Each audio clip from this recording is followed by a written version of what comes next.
Good morning students. Today I will teach you Science Chapter 3. Chapter 3 का Part 1 और Part 2 हम पहले study कर चुके हैं. तो स्टूडेंट आज हमारा लास्ट पार्ट है इसका Part 3. आप सभी को अच्छे से वीडियो को वॉच करना है, बुक से रीड करना है. Thank you everyone. हम स्टार्ट करते हैं अपना एक्टिविटी 3.5 से. Collect pieces of silk cloth and of various type and paste them in your scrapbook. You can find them in a tailor shop among the heap of waste of pieces. तो देखिए 3.5 में आप विभिन्न प्रकार के रेशमी वस्त्रों के टुकड़े एकत्रित कीजिएगा, उन्हें अपनी स्क्रैप बुक में चिपकाइए या नोटबुक में लगा लीजिएगा. जब तक आप किसी भी कपड़े वगैरह के बारे में पूरी जानकारी लेने के लिए प्रैक्टिकली नहीं करेंगे तो आपको नहीं पता चलेगा किस तरह के कपड़े होते हैं. आप इन सबको अपने घर से भी ले सकते हैं. Like take help for a mother, aunty and teacher identify the cloth. तो आप अपनी मम्मी, चाची या टीचर की भी हेल्प ले सकते हैं और ये जान सकते हैं कि शहतूत रेशम, टसर रेशम, एरी रेशम, मूंगा रेशम आदि की पहचान कैसे करेंगे. तो रेशम के इन टुकड़ों के गठन तथा बनावट की तुलना कृत्रिम रेशम के टुकड़ों से कीजिएगा जो संश्लेषित रेशों से निर्मित होते हैं. उन रेशम के कीटों के चित्र एकत्रित करने का प्रयास कीजिएगा जिनके कैटरपिलर विभिन्न प्रकार के रेशम प्रदान करते हैं. एक्टिविटी 3.6 में हम स्टडी करेंगे. Take a artificial synthetic silk thread and a pure silk thread. Burn these thread carefully. Did you notice any difference in the smell while burning? Now burn a woolen fiber carefully. Did it smell like burning a artificial silk or heat to pure silk? Can you explain why? तो देखिए जो किसी कृत्रिम यानी कि संश्लेषित रेशम और शुद्ध रेशम का एक एक धागा लीजिएगा. इन धागों को आप बड़ी सावधानी से जलाइए. क्या आपको उनके जलते समय कुछ एक स्मेल आती है? अगर आप ऐसा फील कर रहे हैं तो आप जान पाएंगे कि इनमें क्या अंतर है.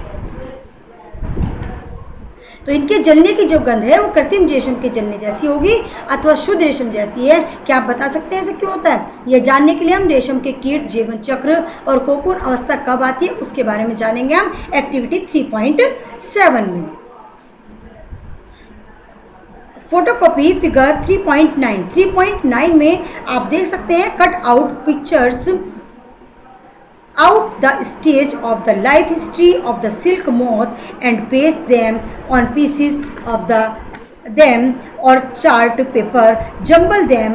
Now try to arrange the stage in the correct sequence in the cycle form. Whoever does it fastest wins. You may also describe the life history in your own words. Write it down in your scrapbook. आप अपने scrap book में लिख सकते हैं. जैसा कि 3.9 की photo प्रतिलिपि लीजिएगा. रेशम कीट के जीवन चक्र की विभिन्न अवस्थाओं के चित्र काट करके अपनी नोटबुक में लगाने हैं सबको. अब इन चित्रों को आपस में मिलाइएगा. आप चित्रों के जीवन चक्र की अवस्थाओं के सही क्रम में लगाने का प्रयास कीजिएगा. जो कोई भी सबसे जल्दी ऐसा कर लेगा वह विजेता होगा. अपने शब्दों में रेशम कीट के जीवन चक्र का वर्णन भी कर सकते हैं. इसे अपने आप नोटबुक में बहुत अच्छे से बनाएंगे. इसके साथ नेक्स्ट आता है हमारा from the cocoon to silk, यानी कि कोकून से रेशम तक का सफर जो है. For obtaining silk moth are reared and their cocoons are collected to get silk thread. Rearing silkworm, a female silk moth lays hundreds of eggs at a time. The eggs are stored carefully on strips of cloth or paper and sold. The farmers keep eggs there hygienic. तो देखिए रेशम की प्राप्त करने के लिए रेशम कीटों को पाला जाता है और उनके कोकूनों को एकत्रित करके रेशम के फाइबर प्राप्त किए जाते हैं. रेशम कीट पालन में क्या होता है हमारा? रेनिंग जो सिल्क फॉर्म दिया है हमें. कोई मादा रेशम कीट एक बार में सैकड़ों अंडे देते हैं. अंडों को सावधानी से कपड़े की पट्टियों या कागज पर संग्रहित करके रेशम कीट पालकों को बेचा जाता है. ये पालक किसान अंडों को स्वास्थ्यकर स्थितियों, उचित ताप एवं आर्द्रता की अनुकूल स्थितियों में रखते हैं. अब अंडों को प्रॉपर ताप पर गर्म रखा जा सकता है जिससे अंडों में से लार्वा निकल आए.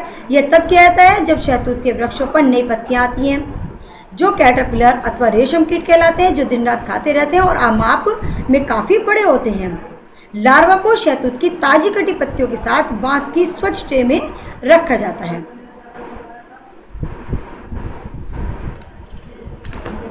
अब हम पढ़ेंगे discovery of silk.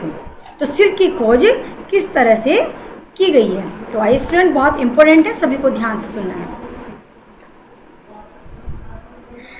The exact time of discovery of silk is perhaps unknown. Proper time तो शायद नहीं मालूम है। According to an old Chinese legend, the empress Si Ling Chi was asked by the emperor Hong to find the cause of the damaged leaves of mulberry trees growing in their garden. The empress found while worm eating up mulberry leaves. तो देखिए, proper time जब नहीं मालूम है तो रेशम की खोज का यथार्थ संभवतः ज्ञात है। एक प्राचीन चीनी किंवदंती के अनुसार सम्राट हुआंग टी ने सम्राज्ञी सी लुंगची से अपने बगीचे में उगने वाले शहतूत के वृक्षों की पत्तियों को क्षतिग्रस्त होने का कारण बताया था। सामग्री ने पाया कि सफ़ेद कृमि शहतूत की पत्तियों को खा रहे थे। उन्होंने यह भी देखा कि कृमि अपने इर्द गिर्द चमकदार कोकून बुन लेते थे। संयोग से एक कोकून उनके चाय के प्याले में गिर गया और कोकून में से नाजुक धागों का गुच्छा पृथक हो गया। रेशम उद्योग चीन में आरंभ हुआ था। सैकड़ों वर्ष पहले इसे कड़ी पहरेदारी में गुप्त रखा गया था। बाद में यात्रियों और व्यापारियों ने रेशम को अन्य देशों में प्रचलित किया। जिस मार्ग में उन्होंने यात्रा की थी उन्हें आज भी सिल्क रूट कहा जाता है। आई थिंक सभी को अच्छे से समझ आया होगा। आगे आता है हमारा the leave are kept in clean bamboo trays along with the fresh leave. जैसे कि आपको बताया कि इसकी पत्तियों को फ्रेश बांस की ट्रे में रखा जाता है। अब नेक्स्ट आता है हमारा प्रोसेसिंग सिल्क। तो the pile of cocoons is used for obtaining silk fiber.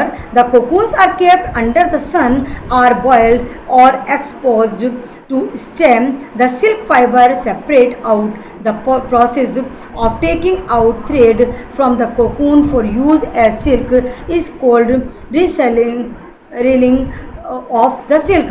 Reeling is done in special machines which unwind the thread or fiber of silk from the cocoon.